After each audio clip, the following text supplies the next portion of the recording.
Eh bien, je suis très heureux car aujourd'hui nous commençons une nouvelle série que j'ai intitulée Enraciné dans la foi, cultiver une vie chrétienne florissante.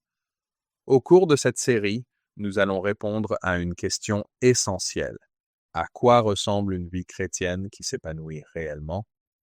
Et plus important encore, que devons-nous mettre en pratique pour vivre une vie chrétienne saine, solide et qui porte du fruit? Nous allons donc consacrer beaucoup de temps à ce sujet. Nous parlerons de pratiques concrètes et des habitudes que nous devons développer pour grandir dans notre foi. Nous verrons comment lire la Bible, comment avoir un temps de méditation personnelle avec Dieu, comment développer une vie de prière et ce que signifie réellement adorer Dieu. Nous aborderons également la question de vivre à contre-courant de la culture qui nous entoure, car la Bible nous appelle parfois à faire des choses difficiles. Enfin, nous parlerons de l'évangélisation et nous allons commencer par parler du Saint-Esprit. Je souhaite commencer par le Saint-Esprit parce que son œuvre est présente dans chacune des leçons de cette série. La Bible nous enseigne la doctrine de la Trinité. Dieu est un seul Dieu, mais il existe éternellement en trois personnes: le Père, le Fils, Jésus-Christ et le Saint-Esprit. Chacune des personnes de la Trinité est distincte des autres, tout en étant parfaitement une avec elle. Plus on essaie de comprendre pleinement ce mystère, plus on réalise combien il est extraordinaire. Pourtant, c'est bien ce que la Bible enseigne. Dans nos églises, nous parlons beaucoup de Dieu le Père et de Jésus, mais nous parlons finalement assez peu du Saint-Esprit. En partie parce que son rôle nous paraît plus mystérieux et parfois même difficile à comprendre. Francis Chan appelle d'ailleurs le Saint-Esprit le Dieu oublié, qui est aussi le titre de son livre. Je trouve ce titre particulièrement juste, car il décrit bien la manière dont beaucoup de chrétiens considèrent le Saint-Esprit. C'est souvent comme si nous disions « Ah oui, et puis il y a aussi le Saint-Esprit ». Le livre de Francis Chan est excellent si vous souhaitez approfondir ce sujet. Une grande partie de cette leçon s'inspire d'ailleurs de ses réflexions, et je tiens donc à lui en attribuer le mérite. Mais lorsqu'il s'agit de vivre une vie chrétienne qui porte du fruit, le Saint-Esprit est absolument indispensable. Il est présent dans chaque aspect de cette série. C'est le Saint-Esprit qui nous aide à comprendre les Écritures. 1 Corinthiens 2, 15 à 16. L'être spirituel, lui, juge de tout, tandis que lui-même n'est jugé par personne. En effet, qui a connu la pensée du Seigneur pour l'instruire? Or nous avons la pensée du Christ au fond. C'est le Saint-Esprit qui intercède pour nous lorsque nous prions. Romains 8, 26 à 27. De même aussi l'Esprit vient au secours de notre faiblesse, car nous ne savons pas ce qu'il convient de demander dans nos prières. Mais l'Esprit lui-même intercède par des soupirs inexprimables. Et celui qui sonde les cœurs sait à quoi tend l'Esprit. C'est selon Dieu qu'il intercède en faveur des saints. Le Saint-Esprit nous conduit également à adorer Dieu. 1 Corinthiens 12.3. C'est pourquoi je vous certifie que personne, en parlant par l'Esprit de Dieu, ne dit « anathème à Jésus » et que personne ne peut dire « Jésus est le Seigneur », sinon par l'Esprit Saint. Le Saint-Esprit doit nous convaincre de notre péché et nous aider à comprendre l'Évangile. Jean 16.8. Quand il sera venu, lui, il confondra le monde en matière de péché, de justice et de jugement. Comme le dit également 1 Corinthiens 2.14. Mais l'homme naturel n'accueille pas ce qui relève de l'Esprit de Dieu, car c'est une folie pour lui. Il ne peut pas connaître cela, parce que c'est spirituellement qu'on en juge. Lorsque l'on considère l'ensemble de cette série, on voit que le Saint-Esprit est présent dans chacun de ces thèmes. Si vous voulez mettre ces principes en pratique, si vous désirez vivre une vie chrétienne saine qui porte du fruit, vous devez marcher avec le Saint-Esprit et reconnaître combien son œuvre est indispensable. Avant sa mort, Jésus a promis à ses disciples que le Saint-Esprit viendrait après son départ. Il affirme même que la présence du Saint-Esprit demeurant en nous est préférable à sa propre présence physique parmi nous. C'est une affirmation remarquable. Personnellement, je me suis souvent dit, j'aimerais tellement avoir vu les miracles que Jésus accomplissait pendant son ministère. J'aimerais voir aujourd'hui les choses extraordinaires que Dieu faisait dans la Bible. Nous avons parfois l'impression que ces choses n'arrivent plus. Pourtant, Jésus affirme clairement qu'avoir le Saint-Esprit en nous est encore meilleur que de l'avoir physiquement à nos côtés. Jean 16.7. Cependant, moi je vous dis la vérité. Il est avantageux pour vous que moi je m'en aille. Car si je ne m'en vais pas, le défenseur ne viendra pas à vous, mais si je m'en vais, je vous l'enverrai. Alors, pourquoi le Saint-Esprit est-il venu? Voilà la question que nous devons nous poser. Jean 16, 8 à 15. Quand il sera venu, lui, il confondra le monde en matière de péché, de justice et de jugement. En matière de péché, parce qu'ils ne mettent pas leur foi en moi. En matière de justice, parce que je m'en vais vers le Père et que vous ne me verrez plus. En matière de jugement, parce que le prince de ce monde est jugé. J'ai encore beaucoup à vous dire, mais vous ne pouvez pas le porter maintenant. Quand il viendra, lui, l'Esprit de la vérité, il vous conduira dans toute la vérité, car il ne parlera pas de sa propre initiative, mais il dira tout ce qu'il entendra et il vous annoncera ce qui est à venir. Lui me glorifiera, parce qu'il prendra de ce qui est à moi, pour vous l'annoncer. Tout ce qu'a le Père est à moi. C'est pourquoi j'ai dit qu'il prendra de ce qui est à moi pour vous l'annoncer. Très bien. Examinons maintenant plus en détail le rôle du Saint-Esprit. L'Esprit nous conduit à vivre dans la justice. Comme je l'ai mentionné tout à l'heure, le Saint-Esprit nous convainc de péché, mais il nous appelle aussi à mener une vie juste. Et lorsque nous sommes vraiment à l'écoute du Saint-Esprit, nous marchons dans la justice. Permettez-moi de vous lire un passage de l'Épître aux Galates. Galates 5, 16 à 26. Je dis plutôt, marchez par l'Esprit, et vous n'accomplirez jamais ce que la chair désire. Car la chair a des désirs contraires à l'Esprit, et l'Esprit en a de contraires à la chair. Ils sont opposés l'un à l'autre, de sorte que vous ne faites pas ce que vous voudriez. Mais si vous êtes conduits par l'Esprit, vous n'êtes pas sous la loi. Or les œuvres de la chair sont manifestes. Inconduite sexuelle, impureté, débauche, idolâtrie, sorcellerie, hostilité, dispute, passion jalouse, fureur, ambition personnelle, division, dissension, envie, beuverie, orgie et autres choses semblables. Je vous préviens, comme je l'ai déjà fait, ceux qui pratiquent de telles choses n'hériteront pas le royaume de Dieu.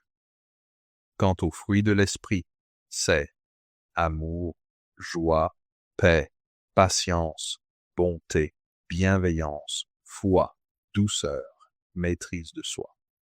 Aucune loi n'est contre de telles choses. Mais ceux qui appartiennent à Jésus-Christ ont crucifié la chair avec ses passions et ses désirs. Si nous vivons par l'Esprit, marchons aussi par l'Esprit. Ne devenons pas vaniteux. Cessons de nous provoquer les uns les autres, de nous porter envie les uns aux autres. Nous devons donc marcher par l'Esprit. Et lorsque nous marchons par l'Esprit, nous voyons le fruit que l'Esprit produit en nous. Nous voyons aussi que les œuvres de la chair ne font pas partie du fruit de l'Esprit. Elles appartiennent à notre ancienne vie, dont nous devons nous débarrasser. Mais le fruit de l'Esprit, c'est l'amour, la joie, la paix, la patience, la bonté, la bienveillance, la fidélité, la douceur et la maîtrise de soi. Toutes ces choses sont excellentes. L'expression employée ici, le fruit de l'esprit, est au singulier. Elle désigne un seul fruit qui produit l'amour, la joie, la paix, la patience, la bonté, la bienveillance, la fidélité, la douceur et la maîtrise de soi. Ce ne sont pas des fruits distincts. C'est une erreur facile à faire. Il s'agit d'un seul fruit. L'image que nous donne l'Écriture est celle de croyants qui sont comme des pousses de l'arbre de vie et qui portent ce fruit autour d'eux. C'est donc ce fruit que vous portez et répandez autour de vous. Voilà pourquoi cette image du fruit est importante. Et nous devons écouter le Saint-Esprit lorsqu'il nous convainc. C'est extrêmement important car la Bible nous dit que nous ne devons pas éteindre l'Esprit. Dans 1 Thessaloniciens 5,19, Paul avertit l'Église de ne pas étouffer la voix de l'Esprit, mais au contraire de le laisser parler dans nos vies. Et lorsque l'Esprit nous convainc de nos péchés ou nous appelle à faire quelque chose et que nous l'ignorons, nous apprenons peu à peu à ne plus écouter le Saint-Esprit. Je pense qu'il est vraiment important de remarquer à quel point le monde dans lequel nous vivons aujourd'hui est bruyant. Il y a tellement de choses qui peuvent nous distraire et détourner notre attention. Cela a toujours été le cas. L'ennemi, Satan, a toujours fait beaucoup de bruit. Il veut attirer votre regard, capter votre attention et vous distraire avec toutes les choses de ce monde. Mais voilà ce qu'il faut comprendre. L'Esprit, lui, parle souvent, très doucement. Et lorsque nous ignorons le Saint-Esprit et que nous laissons le péché régner dans notre vie, nous attristons le Saint-Esprit. Voilà donc certaines des choses que nous avons reçues, l'instruction de ne pas faire. N'éteignez pas le Saint-Esprit. N'attristez pas le Saint-Esprit. N'ignorez pas le Saint-Esprit lorsqu'il vous parle. Il est extrêmement important que vous l'écoutiez.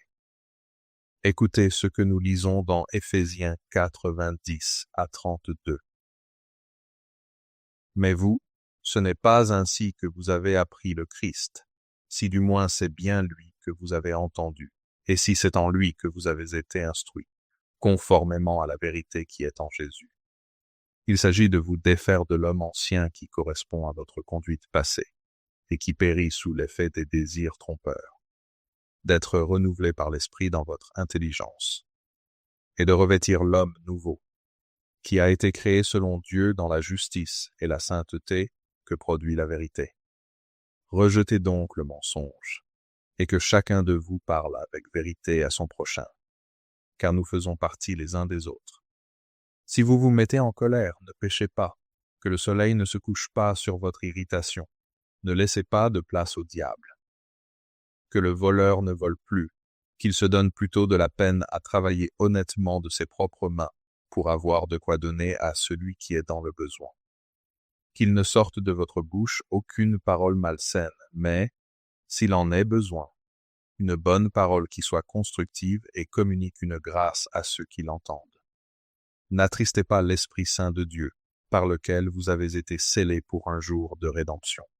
Que toute amertume, animosité, colère, clameur, calomnie, ainsi que toute malfaisance, soit enlevée du milieu de vous. Soyez bons les uns envers les autres, pleins d'une tendre bienveillance. Faites-vous grâce, comme Dieu vous a fait grâce dans le Christ. Et c'est ici que je reviens à cette idée. L'ennemi nous parle souvent très fort, tandis que Dieu, lui, va parler très doucement.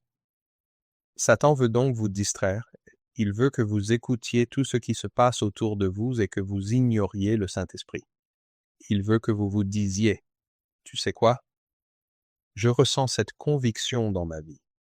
Je sais que ce que je suis sur le point de faire est mal, ou que ce que je viens de faire était mal.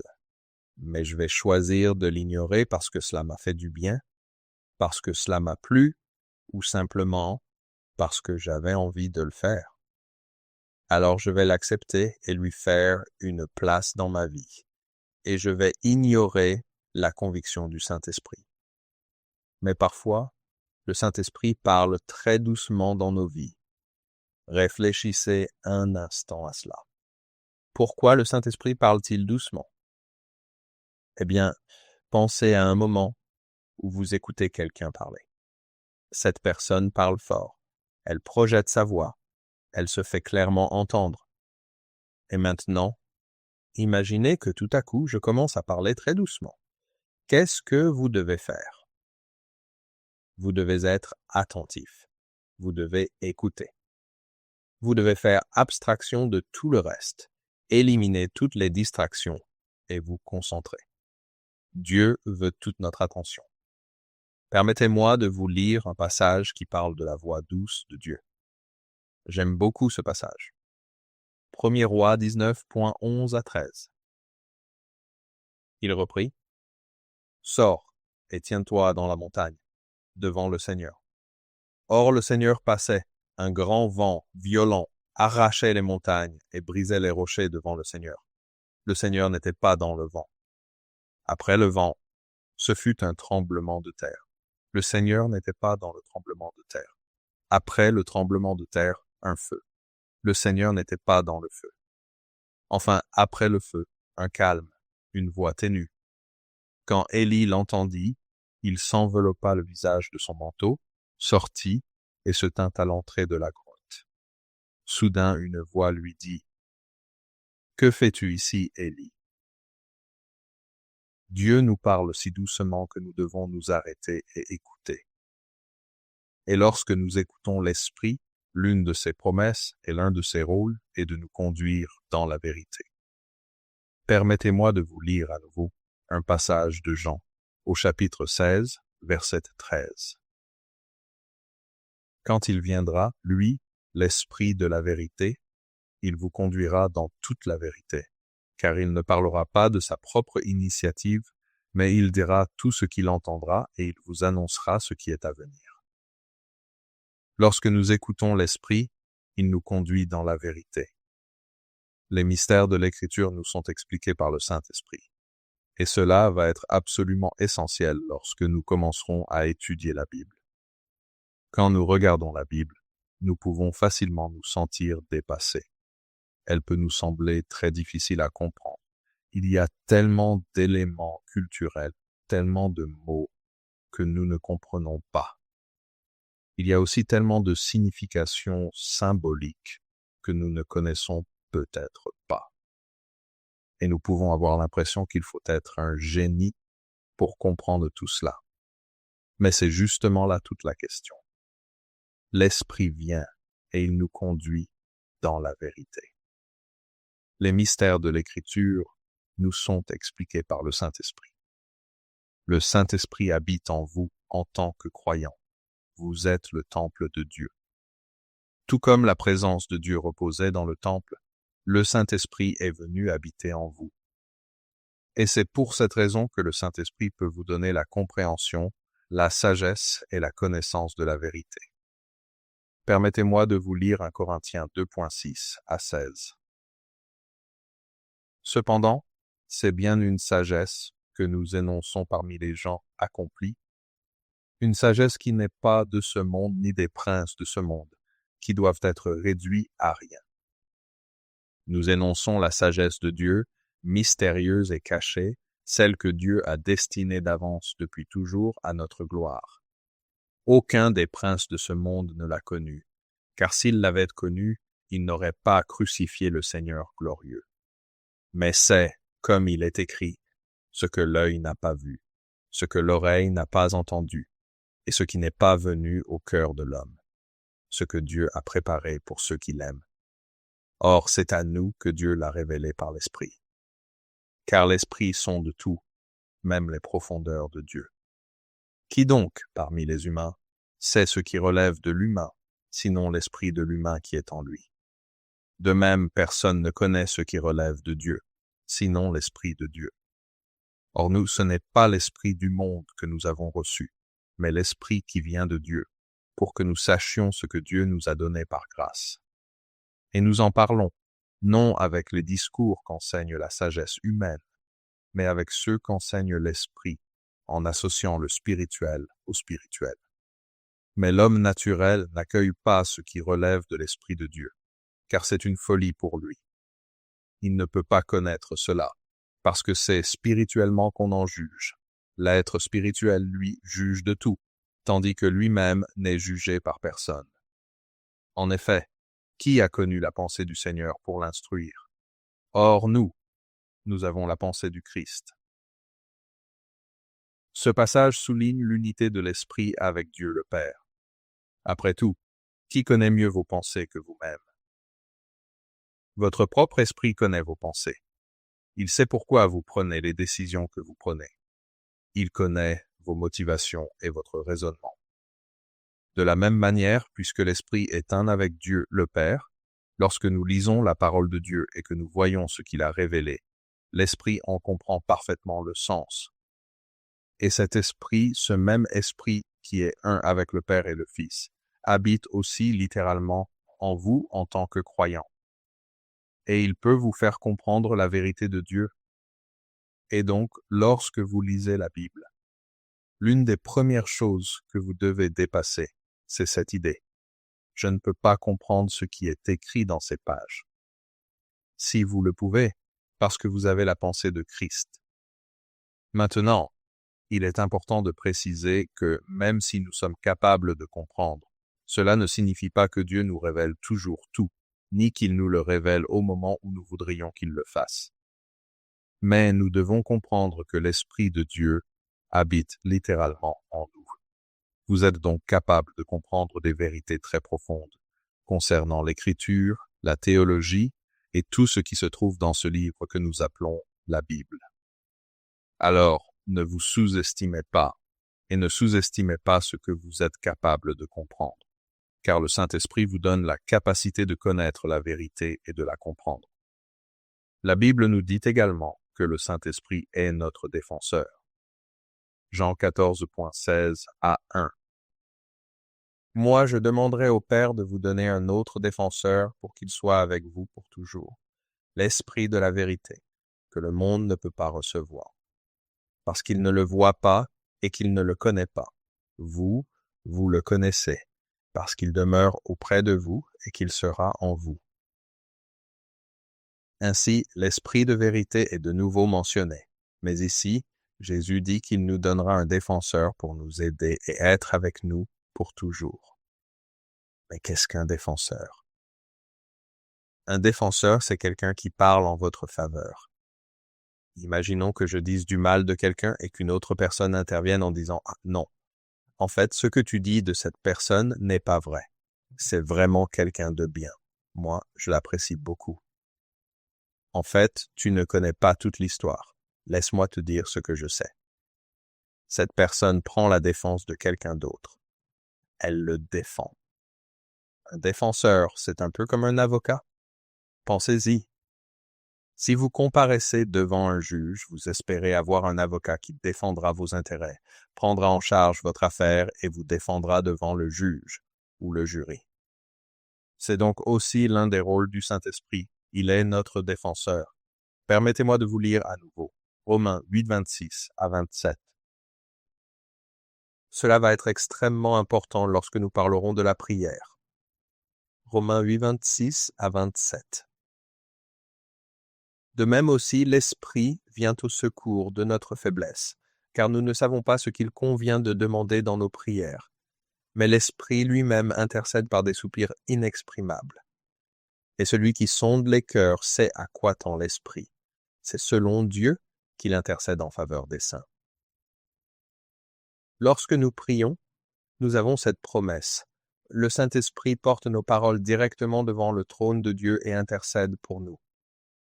Et même dans ces moments où nous sommes remplis d'une profonde douleur, de chagrin, ou même de joie, où nos prières ne sont plus qu'un cri ou un gémissement, simplement l'expression de toute cette émotion.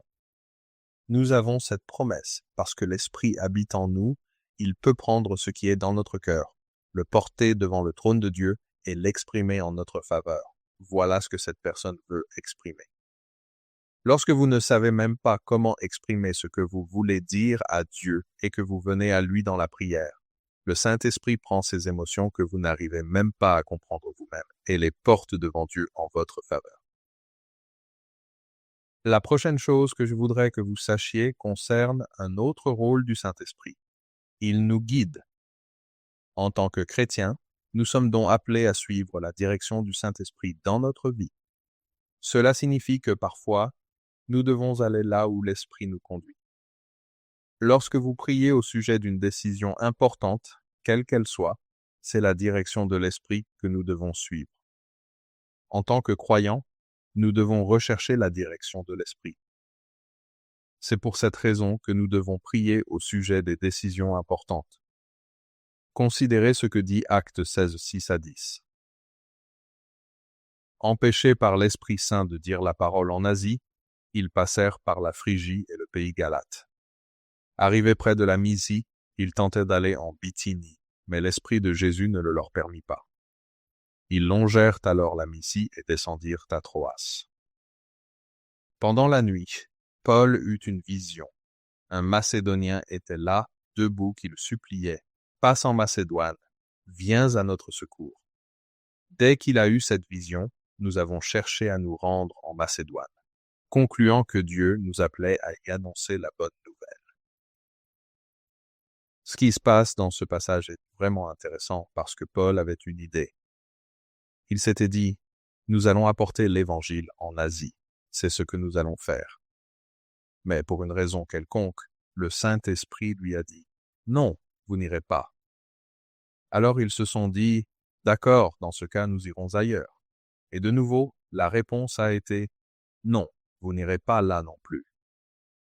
Au lieu de cela, le Saint-Esprit a donné une vision à Paul pour lui montrer qu'il devait aller en Macédoine.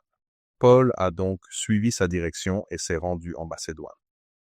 Nos intuitions, nos idées et nos projets ne sont donc pas toujours en accord avec la volonté de Dieu. Mais lorsque nous sommes attentifs au Saint-Esprit et que nous l'écoutons, lorsque nous recherchons sa direction, il nous conduit dans une direction qui est conforme à la volonté de Dieu. Voilà pourquoi il est si important de ne pas éteindre le Saint-Esprit et de ne pas faire taire sa voix. Car lorsque vous vous entraînez à écouter la voix du Saint-Esprit, vous apprenez à reconnaître sa voix.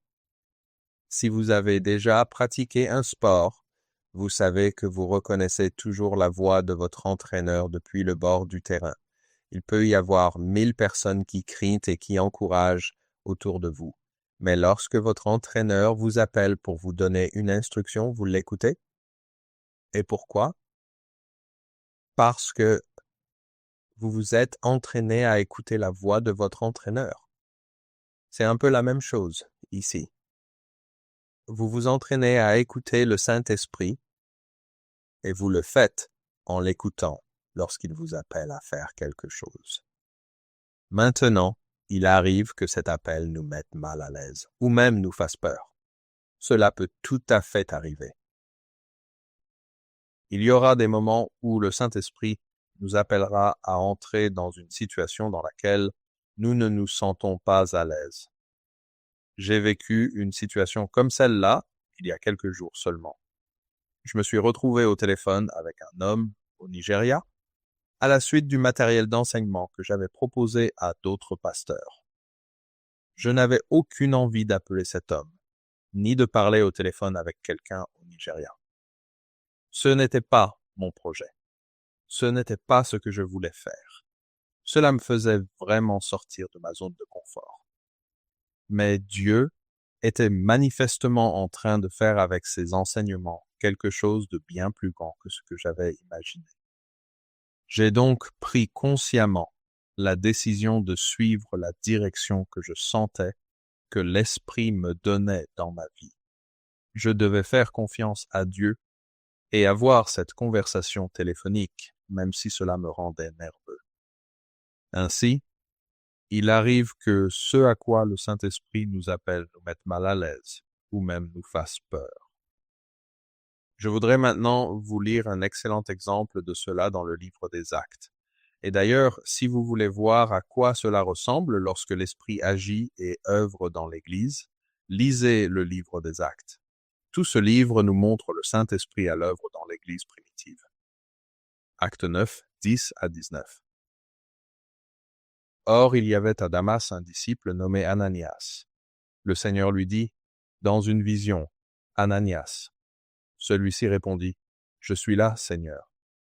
Le Seigneur lui dit, Va dans la rue appelée la droite et cherche, dans la maison de Judas, un nommé Saul de Tarse. Car il prie, et il a vu en vision un nommé Ananias, qui entrait et lui imposait les mains pour qu'il retrouve la vue. Ananias répondit, Seigneur, j'ai entendu dire par beaucoup de gens tout le mal que cet homme a fait à tes saints à Jérusalem. Ici même, il a été investi par les grands prêtres de l'autorité pour arrêter tous ceux qui invoquent ton nom. Mais le Seigneur lui dit, Va, car cet homme est l'instrument que j'ai choisi pour porter mon nom devant les nations et les rois, comme devant les Israélites. Je lui montrerai moi-même tout ce qu'il lui faudra souffrir pour mon nom. Ananias partit. Lorsqu'il fut arrivé dans la maison, il posa les mains sur lui et dit, Saul, mon frère, le Seigneur Jésus, qui t'est apparu sur le chemin par lequel tu venais, m'a envoyé pour que tu retrouves la vue et que tu sois rempli d'Esprit Saint.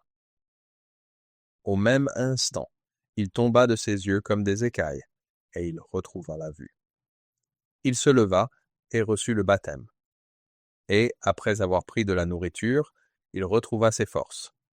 Il resta quelques jours avec les disciples qui étaient à Damas. Dans cette situation, nous avons donc Paul, qui s'appelait Saul avant sa conversion. À cette époque, il était en mission pour traquer et tuer les chrétiens. Et nous savons, d'après le livre des Actes, qu'à ce moment-là, il est jeté à terre, devient aveugle et rencontre Dieu. Et Jésus lui dit, « Saul, pourquoi me persécutes-tu » Saul reçoit alors une vision dans laquelle un homme nommé Ananias va venir le guérir de cette cécité dont il souffre. Et Ananias est appelé par l'Esprit. Imaginez un peu. C'est comme si l'Esprit disait à Ananias, « Tu connais ce Saul qui est venu ici pour te traquer ? Eh bien, voilà où il se trouve. Je veux que tu entres chez lui, que tu pries pour lui, et que tu le guérisses. » Imaginez la peur qu'Ananias a dû ressentir dans son cœur à cet instant. La terreur absolue de ce moment. Et imaginez sa peur lorsqu'il répond « D'accord, Seigneur, je ferai ce que tu me demandes. » Mais ensuite, il entre chez Saul tremblant de peur. Il doit se dire « Je suis sur le point d'entrer dans la fosse aux lions, et c'est Dieu qui m'y envoie. » Et voilà ce qu'il faut comprendre. Nous devons faire confiance au Saint-Esprit. Même s'il peut nous conduire dans des situations qui nous mettent mal à l'aise, nous savons qu'en tant que chrétiens, sa présence, sa puissance et sa protection sont toujours avec nous. Et plus vous suivez l'Esprit, plus vous finissez par voir des choses extraordinaires se produire. Vous voyez l'Esprit accomplir bien au-delà de tout ce que nous pouvons demander ou imaginer. Et lorsque vous entrez dans ces situations inconfortables, lorsque vous faites ce pas et choisissez de vous abandonner à Dieu, de lui faire confiance et de vous appuyer sur sa protection et ses promesses, des choses extraordinaires se produisent. Mais vous devez vous abandonner à l'Esprit. Vous devez écouter l'Esprit. Si vous péchez, repentez-vous et confessez votre péché à Dieu, car vous ne pouvez pas vous permettre de continuer à vivre dans le péché. Car, comme nous l'avons vu dans l'Épître aux Galates, lorsque vous vivez dans le péché, ce que vous produisez n'est pas le fruit de l'Esprit. Au contraire, le fruit de l'Esprit, c'est notamment l'amour, la joie, la paix et la patience en abondance.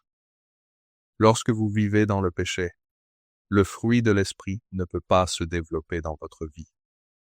Mais lorsque vous donnez votre vie à Dieu, lorsque vous écoutez son appel dans votre vie, lorsque vous choisissez d'écouter l'Esprit, même s'il vous convainc que quelque chose que vous voulez faire est mal, ou s'il vous demande de faire quelque chose qui vous met mal à l'aise, vous devez l'écouter.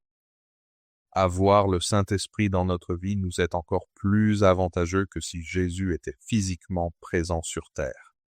Cela devrait vous donner une idée de la puissance de l'Esprit et de ce qu'il est capable de faire. Lorsque vous ouvrez les Écritures, lorsque vous priez, l'Esprit est là. Il vous guide à chaque étape de votre vie avec Dieu et vous conduit dans l'adoration. Il agit dans le cœur des gens pour les conduire au salut. Écoutez l'Esprit. N'éteignez pas l'Esprit et n'attristez pas l'Esprit. Voilà donc l'instruction qui nous est donnée, et je vous promets que vous en verrez les grands bienfaits lorsque vous commencerez à la mettre en pratique. Écoutez véritablement le Saint-Esprit dans votre vie. Lorsque vous vous entraînez à reconnaître sa voix et à obéir à la parole de Dieu, vous verrez qu'il devient beaucoup plus naturel de vivre une vie chrétienne épanouie. Et alors, des choses extraordinaires commencent à se produire dans votre vie. Souvenez-vous qu'en tant que croyant, il ne s'agit plus de faire ce que vous voulez. Vous êtes appelés à servir Dieu et à suivre sa volonté, et l'Esprit vous guidera sur ce chemin.